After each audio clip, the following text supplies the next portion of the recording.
We have been recognizing number 77s. Paul Coffey, Ray Bork, Lyle Alzado for Oakland Raiders fans. And he played for Denver. And Wayne Drinkwalter. Drink. Thanks, Wayne Raz. Drinkwalter. Can we put these guys on? Nolan Bailey. We're going to go on. We're going to go on and on and on. 74 was Monday, Raz, and you were honored appropriately. It was awesome. Dan Rashovich joining us here, Rider Hall of Fame. Hold your fists up if you don't mind. He brought the hardware. Look at that. Thunder and lightning. Which one do you want first? 1 year, a career. There you go. Got a lot of great comments coming in today so far. Robert Vanstone, of course, from the Leader Post, and Rider Hall of Famer Dan Rashovich. And Raz, how many teams? Ottawa, Toronto, Calgary, Sask. Montreal, Sask. sort of. Went to a couple mini camps with the Raiders. Oh, yeah, Oakland. You just told me about that recently. Yeah, in 87. Yeah. You got some good stories from Tom those. Flores was the head coach. That was pretty cool. Seeing Al Davis, that was pretty neat too. How did it take this? I've known you 25 years, and I just found out that you spent some time with the Raiders. That's pretty cool. Had a coffee. And my daughter still wears a T-shirt that I have from when I was down there. That's the only doesn't fit you anymore, probably. No. Yeah. Clark asking if you could pull your mic in a little further. I'm still laughing, RV, at Gary Lawless last hour. Gary was with us from the Vegas Golden Knights. And how about his first line? First thing he said, right off the bat. He goes, "You got every advertiser on here but A&W." So good. But anyways, you want to delve into the CFL talk right now? Whatever you'd like to talk about except my wardrobe. Okay. Well, you guys are wearing the same thing. You coordinated your jackets here. I like it. Purely coincidental, I assure you. Okay, here's the question first before we get into the football, because this came up late in hour one. Who will be the home team for the Heritage Classic NHL outdoor game next month here in Regina? The Calgary Flames or the Winnipeg Jets? I believe the Flames are the home team, are they not? It's a Winnipeg game. It's a Winnipeg game. So technically it's the Winnipeg Jets. But my feeling, RV, and Raz, you live here, so you can weigh in too. Okay. The Jets will by far be the home rooting interest in the crowd on October 26th. What do you think? I'm not objective on this. I'm a Jets fan dating back to February of 1980, but 40th anniversary is coming up. But considering the fact that it is the Jets game, I think there's a greater proximity to Regina and Saskatchewan for Winnipeg as far as the Jets go. I think there's a lot of people now going to Winnipeg for Winnipeg Jets games. I know a few people in Regina who have Winnipeg Jets season tickets. The NHL is so accessible to people in Saskatchewan going east, not quite going west unless you live on the western side of the province. 20 years ago, 30 years ago, unthinkable. I remember people asking me, why do you cheer for the Winnipeg Jets? It was like I was cheering for a team from Jupiter or something. But I would still ask you that. It still mystifies me some days because the first time I saw them play, they exploded for 3 goals, only allowed 9 against Toronto. But it was just, nobody can understand why I cheered for Winnipeg. People never asked, why do you cheer for Calgary? Why do you cheer for Edmonton? But it just seemed to be puzzling to people. It's still rare, as a Jets fan. You see a lot more Jets stuff now. The fact that they came back, the fact that they've had some success. I'm not the only person wearing a Jets hat anymore, and I used to be. Raz, you lived in Calgary. I assume you're going to be cheering for the Flames, or no? Cheer for the Jets. I'm kind of indifferent, actually. Are you? Yeah, because I think if we relate it to CFL, I got this feeling that Saskatchewan fans, in terms of football, really hate Calgary. They really hate the Stampeders. So that's why I think maybe their feelings or loyalty might go to the Jets more. That's just my feeling. That's a very good observation. So yeah. I guess we're going to find out that day, but my expectation is that it'll be a pro-Jets crowd, but I guess we'll find out. And the game's almost sold out from what I hear. Moving on. You have that 89 Grey Cup ring on that's the size of a license plate.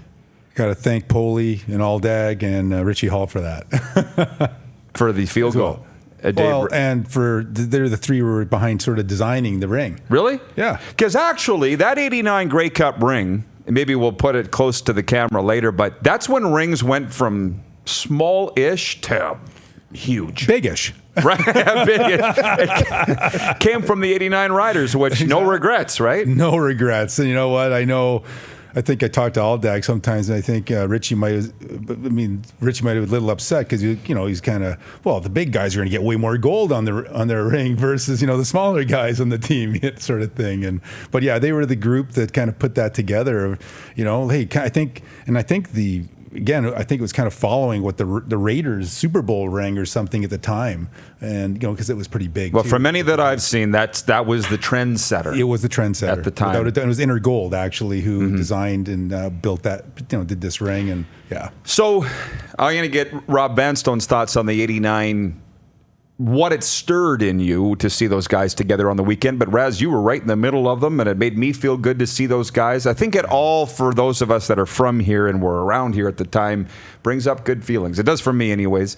How was it for you to be in with all the guys again? Hey, it's amazing. I mean, just, the emotions that come back to see those faces, but it's kind of fun. When I was driving over here, I was thinking, geez, thinking about just the time, and I look at the gray hair now. All the gray Yours hair. or everybody else's? Yeah. Looking at everybody else's, then I'm kind of looking in the mirror when I'm looking at them going, wow. Hey, it was, but it doesn't, 30 years. It's flew by like nothing, it's kind of scary actually to think that, look at Coach Gregory and wow. I'm glad he came because I don't know if he'll be here for the next one. So, right. But just the emotions and just that year and everything that was a part of it, and the playoff run was just amazing. Yeah. RB, what did you think when you saw those guys together? It's so great to see them and to say hello to some of them. Yeah. It's such a terrific bunch of people. And when you look at that team, it's kind of surprising in a way that team didn't win more Grey Cups. I think they had the misfortune of, you go into the 90s and then there's Doug Flutie you've got to contend with every year. But that was a team that triggered a lot in terms of exciting football. It was the Ken Austin was a good quarterback before that game, but you look at from 1990 to 1993 and the kind of things that team was able to do offensively. It was. I don't think we'll ever see a passing game like that again, not only in Saskatchewan, but in the Canadian Football League. And it was just, it's kind of a shame that team didn't win more. Just like the 66 team, it's a shame that they didn't win more because there were so many good teams after that. So many things are triggered when you think of that game. It's the first Grey Cup I saw them win. I was 2 when they won the first one. Kind of add on to that, like Bill Baker was there as well. And I know Bill wasn't the GM of that team in '89, and Al was the GM, but Bill Baker was a big part of building that team, and being able to talk with him and me personally thanking him for bringing me here.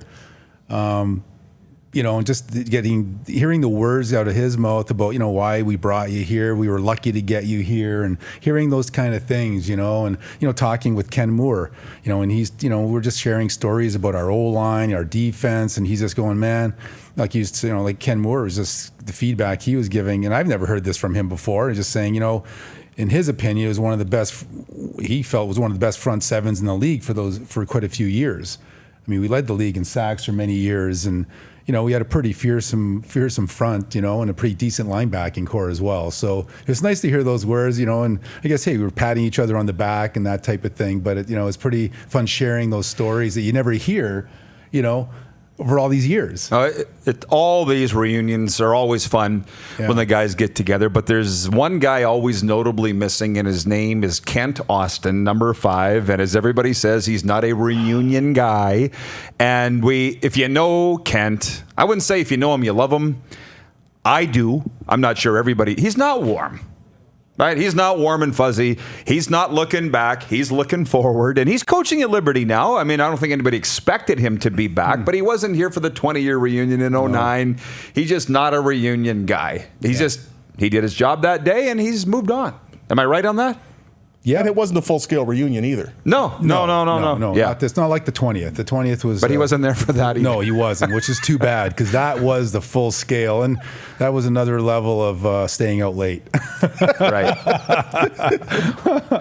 Did you stay out late this weekend? Not as late, but we did meet up after at Bonzini's and had a few pops there, and that was just kind of a nice laid-back setting for us to kind of hang out with our wives, and that type of thing. Well, the reason I ask is, Rob, you're going to have to come out and cover our All-Star Celebrity Football game next year, because Raz and and Rob Bresciani were the stars of it. And you said the next morning your breakfast was 3 Advil and a glass of water. Exactly. And you didn't even go out after. No, I didn't go out. I heard it was Noah Picton and Jason Claremont that were. Yes. In addition, no disparagement intended, Dan, but Jason had an amazing game, man. Like some of the catches, oh my God. He's diving all over the field. Oh, he was diving all over the place. Hey, and Mike McCullough, hey, you know what? He had a pretty decent game too. He was laying out as well. So, but those guys are a few years younger. One thing I'd like to add about 89, and it's appropriate I'm sitting next to Dan here, is you look at that team and the Canadian talent that it had, and you go through that roster, and you look at the discussion that's taken place in recent months about whether there should be 7 Canadians, whether there should be 6, whether there should be 5, whatever the number is. You look at the Canadian talent on that team, and it's absolutely eye-popping. I'm sitting beside one example of that. 2 Canadian slot backs that could tear apart a defense. Aldag, Poley, etc., etc. Hey, Brian Wallen, Glenn Suter, Sean Daniels, Jeff Treflin. James Ellingson could have started virtually anywhere else in the league. Like I was talking with some of the guys, actually, we were talking about that, just about the depth. And you know what, your backups, like the depth of your backups it really shows the quality of your team. Like, I mean, it just does. I mean, I look at Jeff Treflin. He's on McMaster University's all-century team. You got Sean Daniels. He was, I guess... Bowling Green, yeah. Bowling Green was down at the Dallas Cowboys for a period of time. And I think Brian Walling was down with the Dolphins for a short period of time. And, we had a lot of depth. And that depth was tested throughout the year. You look at the plays that Rob Bresciani made. You look at Jeff Treflin in the season opener playing linebacker after you got hurt. Right? Yeah. 5'8", 170-pound linebacker. Yeah. And he made a key play in the season opener. Dave Ridgway kicks a field goal to win it against Calgary. You look at all these players, sometimes playing out of position. Jeff Bentram. Yes, playing slot back in the semifinal. I mean, it's amazing. Melson Jones, another great Canadian player. You go down that list, and it's not an accident that they won. People kind of portray that game against Edmonton as a bit of an upset, and sure it was. It's a lot of an upset when 16-2 loses to 9-9. But look at the Rider personnel. And given the test of time, it doesn't seem quite as amazing or remarkable that team won as perhaps it did at the time when you looked at the team's records and the disparity between them. Yeah. People are enjoying the visit, the stroll down memory lane here. Wayne in Victoria says, how did the 89 Riders only win 9 games? Which is a good question. We'll take your questions as we move along. We're going to take a break here, come back with a sports update, and talk about the 2019 CFL season and the Riders, and if these guys see any similarities with them and championship teams of the past. I will just say one last thing. You and I were together somewhere with Randy Ambrosi. Do you remember that? A year or two ago. And we were talking, because Ambrosi was on those 89 Eskimos. That's right. And you went through almost play-by-play of the game. And Randy was just like, you could tell he didn't want to talk about it. And he goes, that feels like 100 years ago. And you're like, it feels like yesterday to us. And I'm like, yeah, we talk about it every day around here. So right. It was. Do you remember that? I don't remember where we were. I don't know. Or why. Was it a couple of years? I don't know, maybe we were at the new stadium, possibly? I don't know what it was. Because he was doing a function at the new stadium. Yeah, that was a fun chat. That was a fun chat. Yeah, he didn't want to talk about it as much. Not as much they don't talk about it every day. Not as much as I did. Yeah. You're getting the true Raz out here today. I love it. You're watching Rod Pedersen On Demand. For more of The Rod Pedersen Show, visit rodpedersen.com or follow Rod Pedersen on social media.